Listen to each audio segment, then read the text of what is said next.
పండుగ వచ్చిందని చెబుతున్నది కోయిలమ్మ కుహు కుహు పాటలతో.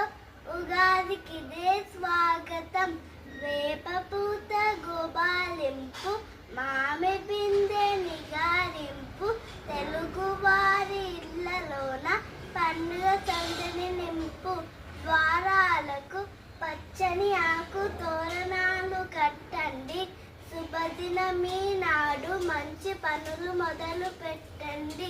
కొత్త బెల్లం, చింతపండు, పచ్చిమిరప, చిటికెడు ఉప్పు, 6 రుచుల మేడ వెంపు.